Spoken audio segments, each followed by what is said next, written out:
Now, we're going to actually write our first backend server using Express. So inside of your server.js, we have to import in the files and libraries that we just installed. And we're going to use it with the node require. And to do it, we actually have to set it equal to some value. So this is different from the ES6 import that we use when we wrote our front end, because we don't have access to ES6 inside of our server, because this is node code. So require is pretty much the older version of the import that you're used to using. And it just takes the syntax, right? You set the actual variable equal to what you want it to be. So we're going to bring in the library and we're going to cast it to this variable called express.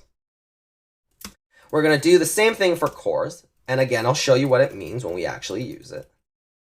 We're going to do the same thing for the body parser library. And then we're also going to do the same thing for this new one called path.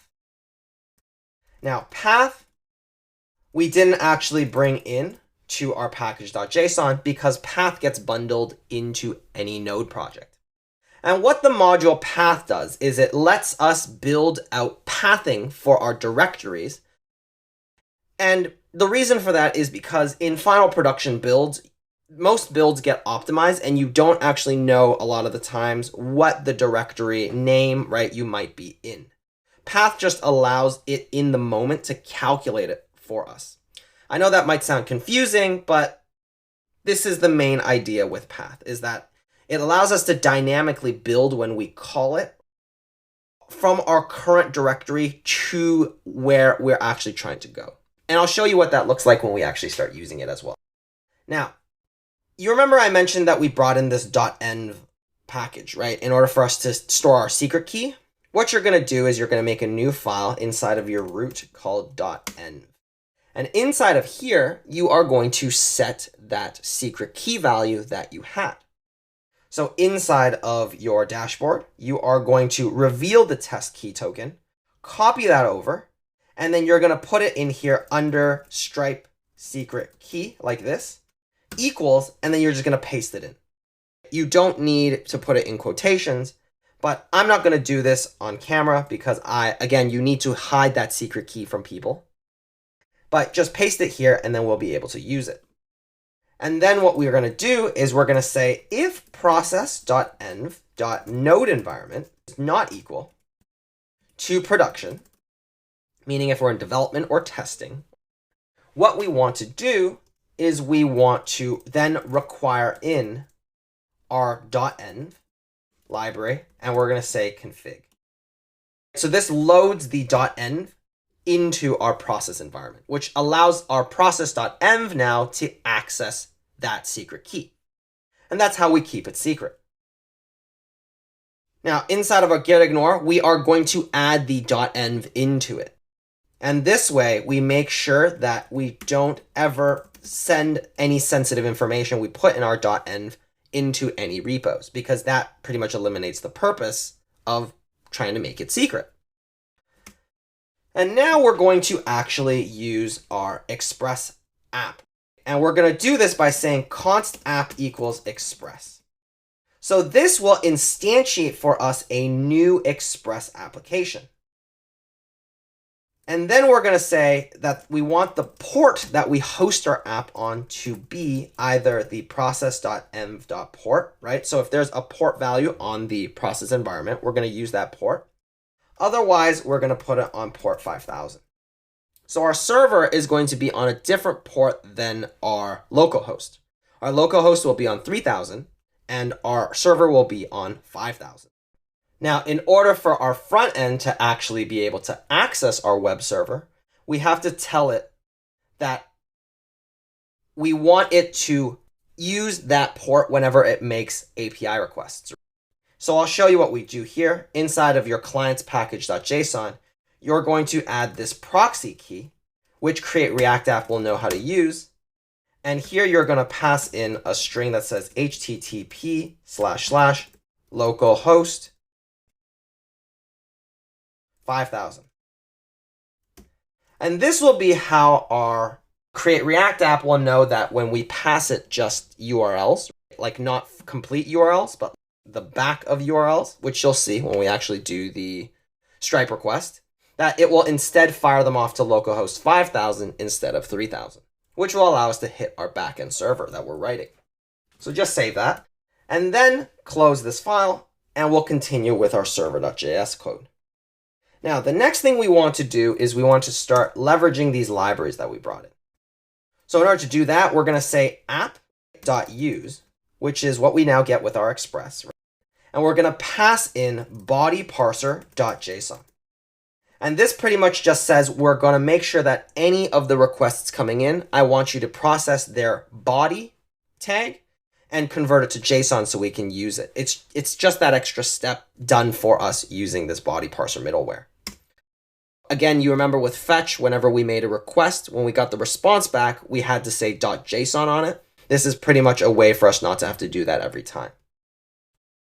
And then we're also going to say app.use bodyparser.url encoded, and we're going to pass it this extended goes to true. Now, you might be wondering, what is the URL encoded? Well, you remember we've actually used this before as well. URL encoded is a way for us to make sure that the URL strings we're getting in and we're passing out do not contain things like spaces or symbols, right? Or if they do, they get properly escaped, because URLs are very strict about what characters they're actually allowed to have. So this pretty much is another thing that they do for us using the body parser library. And then we're going to use CORS. Now, what is CORS? CORS stands for cross-origin request. And what this does is, if you think about it like this, our web server is being hosted from some origin. Origin meaning like place, right? Like a port. So for example, in development, it's port 5000. Our application, our front end, is hosted on port 3000, which is a different port and therefore a different origin. When our front end makes a request to our backend, what CORS does is it's on most web servers by default. It checks to make sure that the origin is the same. If it's not the same, then it denies the request, which is a safety feature. So for example, if you're hosting your Google server, for example, let's say Google hosts a server to do all the search and hold all the data, whatever back there. If another website like Amazon makes a request to the Google server, Google will see that that website is coming from a different web server, right? A different origin, because of course that one's hosted on the Amazon. So then it will be like, oh, okay, this is a cross-origin request, right? I'm going to block it. By using this, we're enabling it so that we're able to make requests from our localhost 3000 to our port 5000. That's the main benefit of passing in this CORS library. It just allows it so that we're actually able to properly make requests to our backend server. Now, the next thing we're going to need to do is we're actually going to need to serve our client application now that we're hosting our own web server. What do I mean by this? Well, what happens when we deploy into production is that we have this live web server, this node server that's being run on our Heroku URL that we pass it. Whenever Heroku receives a request, what it's going to do is it's going to determine, based on the URL paths, what to do. Because now we're dynamically in control of telling this node server what we want to host, right? What we want to send back to the client that's asking for something. So what we're going to say is that if process.environment.node is equal to production, right? So if we're in production now, what we want to do is we want to be able to serve all of the static files in our build. And we do that by saying app.use express.static path.join __ dir name client/build. So I know that was a lot of new things that we just saw, but let's walk through it. So we're saying app.use, right? So we're saying express, I want you to use this express.static middleware function. And what this does is that it allows us to serve a certain file inside of this URL that we pass to it, right? Or this pathing. And the path that we passed was using our path library, and we're joining this directory key name, which tells us what directory we're currently in. And then we're pointing to client/build. Now, if you remember, /build was what gets built when we run our build script inside of our package.json. And we want to serve all of the static files that are in there. So that's what this will do for us.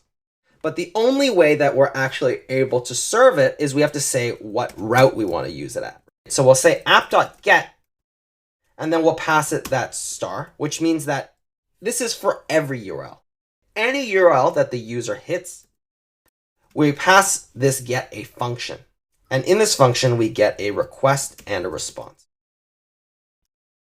And what we want is we want to say that our response is to send the file, right? So when we get a request, a GET request specifically, if a user is trying to get something from any of our URLs, we want to send it our static files. So let's take a look at this app.get. App.get is how we tell our application what the REST parameters for each URL will be. REST being either get, post, update, or delete, right? How we handle requests of those nature. The GET requests that we get from the front end when the client hits this route or any route, which is what we're saying here. Here's normally where we pass routes, which we will do later. But here we're saying for any route that is not covered by the future routes we're going to write, I want you to do this as your response. So the function that we pass to this is the function that gets a request and a response, the request representing the actual request that we're getting, and the response being the actual response we're going to send back. And here we're going to say res.sendFile, path.join, __ dir name, client/build, and we're going to say index.html. So we're going to give them the index.html file in our build, which holds all of our code. All of our front-end client code is going to end up all being built into small modules and packages, right, that all get included into our base index.html file. And that's how we're going to serve our application from our actual final production build. Finally, we're just going to say app.listen on port and then the error. So we're saying after all of this code gets run, we want to start listening on port 5000, right? So that's what the port key here is being used for. And if an error gets thrown, then we want to throw an error. So if any error happens, which is the second parameter that listen gets, is a function that we'll call, and then we want to console.log server running on port. So if nothing's wrong, this is all that's going to log, right? It's just that we're running on this port. And this, I know it was a lot of code. It's a lot of stuff. And this is like back-end code, right? It's just so much setup that you have to learn. But this is pretty much a really basic setup that we need to do using Express in order for us to set up our Stripe integration. In the next lessons, we're actually going to talk about integrating in Stripe. And hopefully, once we write that code, some of this code might start to make more sense as well. It's a lot to get thrown into at once. Part of it is a matter of just seeing more of it, and then some of it will click. So in the next lesson, we're going to actually write out our Stripe integration.